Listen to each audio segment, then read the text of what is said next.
Bismillahirrahmanirrahim. Assalamualaikum warahmatullahi wabarakatuh. Selamat siang pemirsa Liberty.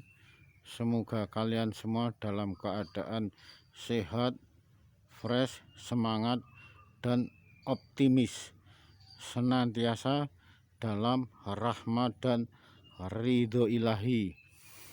Untuk siang hari ini, pada hari Jumat tanggal 21 ini, kebetulan setelah dari pemakaman beliau Ki Ageng Beluk, yang makamnya tidak jauh dengan Ki Ageng Henis, yang keduanya merupakan tokoh besar pada zaman keemasan Keraton Kasultanan Pajang.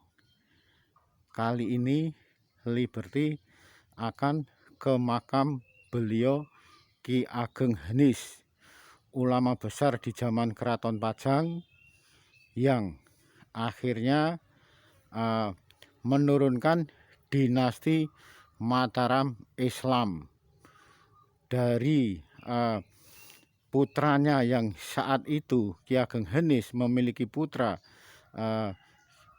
Ki Ageng Pemanan.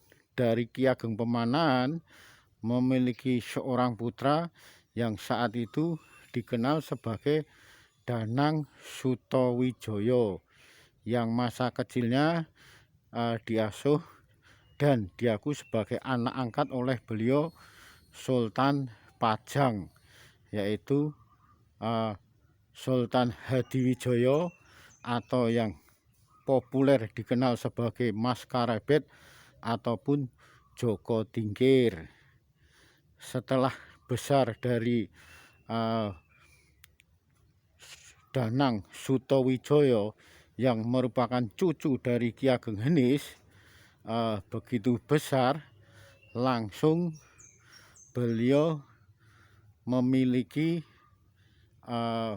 semacam tanah yang diberikan, yang saat itu diberi oleh beliau Sultan Hadiwijaya sebagai hadiah kepada Ki Ageng Pemanan, yang langsungnya saat itu di daerah Mentau Kota Gede, dan selanjutnya dipakai untuk mendirikan sebuah kedaton. Dari Kota Gede inilah muncul nama besar beliau yang semasa kecilnya bernama Danang Sutawijaya.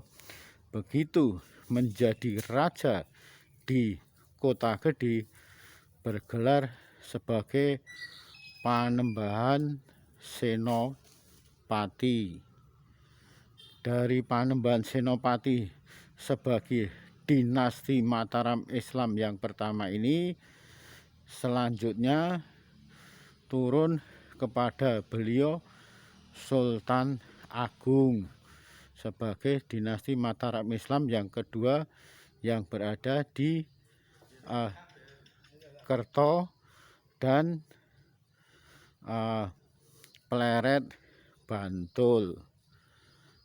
Selanjutnya dilanjutkan oleh beliau Sinuwun Pakubono I dan II di Keraton Kartasura Hadiningrat sebagai dinasti Mataram Islam yang ketiga. Selanjutnya dari Kartasura, setelah terjadi geger pecinan Mas Garendi, akhirnya Keraton Kartasura Hadiningrat dipindahkan ke Keraton Kasunanan Surakarta Hadiningrat, tepatnya pada tanggal 17 Februari 1745 hingga sekarang ini. Memang sebelum Panembahan Senopati memang ada Ki Ageng Pemanan selaku orang tua dari Panembahan Senopati. Bahkan Sebelum Sultan Agung juga ada raja-raja sebelumnya, termasuk sebelum Sinuwun Pakubuwono II Keraton Kartasura Hadiningrat juga ada semacam Amangkurat, Amangkurat Amral. Hanya saja kali ini Liberty mengambil yang cukup termasyhur, yaitu dinasti Mataram Islam.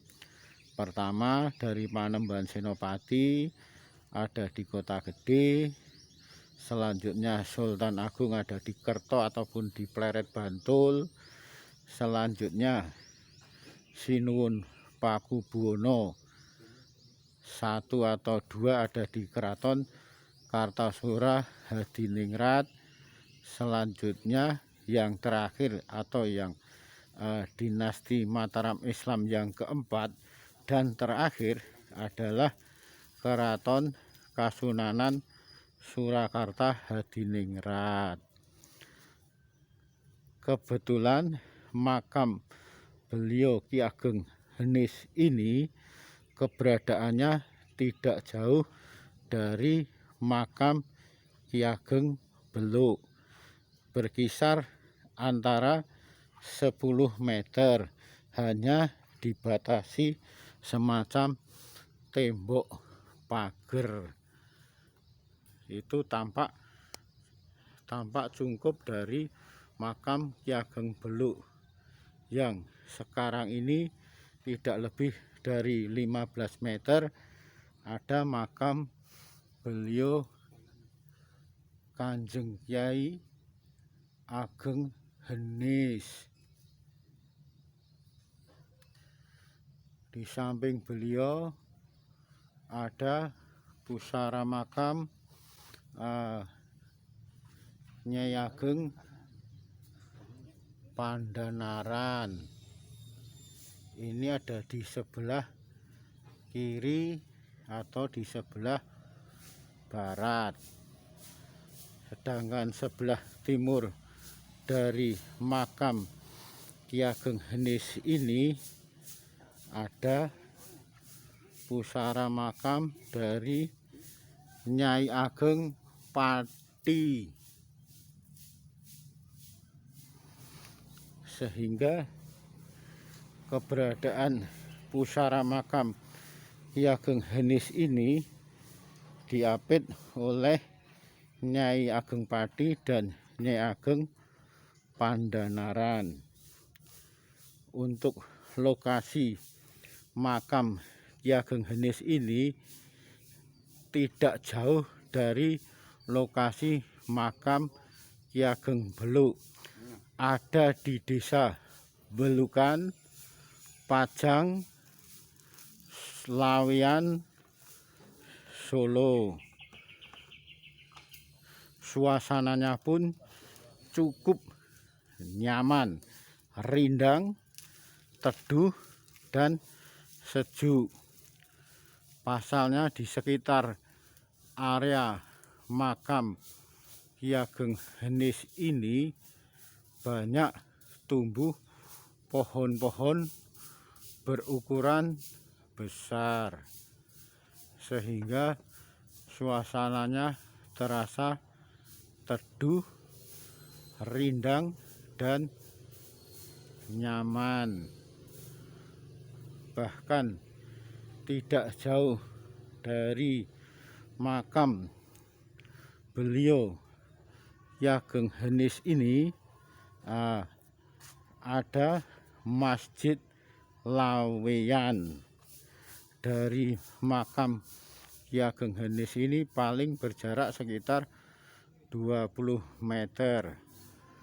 Artinya keberadaan makam Ki Ageng Henis ini persis ada di sebelah barat Masjid Laweyan, yang dahulu Masjid Laweyan ini merupakan padepokan milik Ki Ageng Beluk yang telah diserahkan kepada Ki Ageng Henis untuk dipakai sarana dakwah beragama Islam. begitu Ki Ageng Beluk memeluk agama Islam, langsung padepokan ini diserahkan kepada beliau Ki Ageng Henis. Untuk lebih jelasnya, Liberty akan bertemu dengan salah satu peziarah yang biasa datang ke makam Ki Ageng Henis. Beliau tengah memberikan semacam caos dahar atau dupo kepada mereka-mereka yang menjadikan kerabat dari Ki Ageng Henis.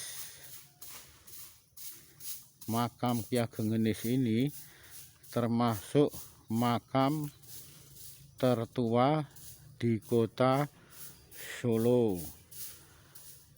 Masjid juga tertua di kota Solo, Masjid Lawian. Mas, sebentar mas, sebentar mas. Kalau sampean namanya siapa mas? Yusan. Yusan. Kalau di sini sampean tengah melakukan apa mas? Ziarah. Nggih, ziarah ke Sesepuh leluhur tanah Jawa. nggih. Siapa itu? Eyang Henis. Eyang Henis nggih.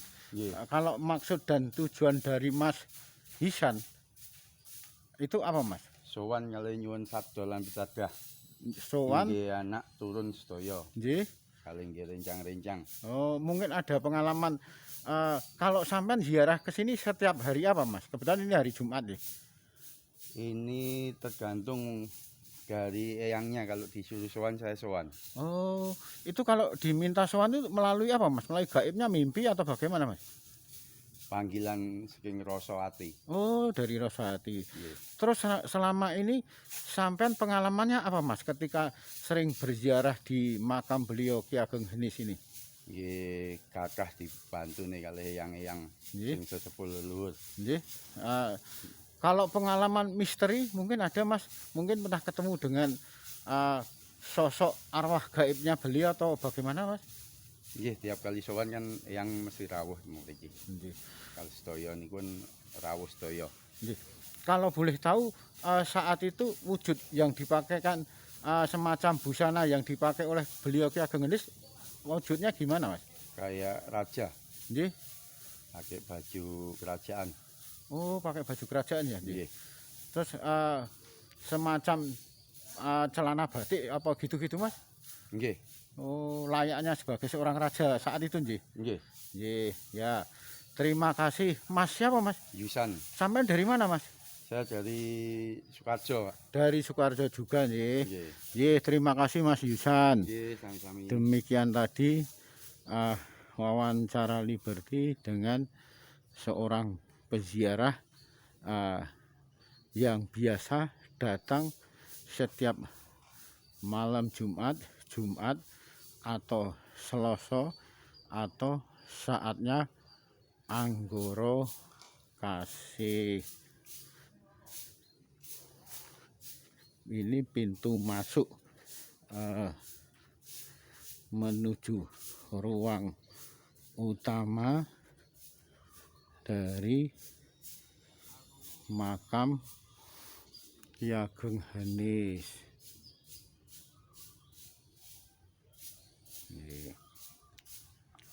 Tidak seperti makam-makam kuno atau makam-makam raja yang ada saat itu, artinya berada di semacam perbukitan, artinya lebih tinggi dari keberadaan pada umumnya. Namun tidak demikian dengan makam ulama besar Keraton Pajang yang usianya lebih dari 500-600 tahun yang lalu. Memang ada beberapa anak tangga yang harus dinaiki. Hanya saja tidak seperti anak tangga pada pemakaman sejarah atau pemakaman raja pada umumnya. Ini paseban, tempat beristirahat setelah atau sebelum ziarah ke makam Ki Ageng Henis. Ini juga bagian dari paseban yang juga dipakai untuk istirahat mereka peziarah yang biasanya dari kerabat keraton Kasunanan Surakarta Hadiningrat, juga keraton Kasultanan Ngayogyakarta Hadiningrat. Pasalnya Ki Ageng Henis inilah sebagai ulama besar Keraton Pajang yang telah melahirkan generasi raja-raja dinasti Mataram Islam dari Panembahan Senopati, Sultan Agung, Sinuwun Pakubono I atau II, dan Pakubono hingga sekarang ini, Sinuwun Pakubono 13, Keraton Kasunanan Surakarta Hadiningrat. Sehingga bagi peziarah tidak perlu bercapek-capek. Artinya keberadaan makam Ki Ageng Henis serta makam Ki Ageng Beluk yang masih dalam satu wilayah kampung Belukan Pajang Laweyan Solo ini tidak ada semacam anak tangga yang harus dinaiki dan jumlahnya ratusan. Demikian Liberty melaporkan dari Pasarian Dalem Ki Ageng Henis Laweyan Solo. Terima kasih. Akhirul kalam, wabillahi taufik walhidayah. Wassalamualaikum warahmatullahi wabarakatuh.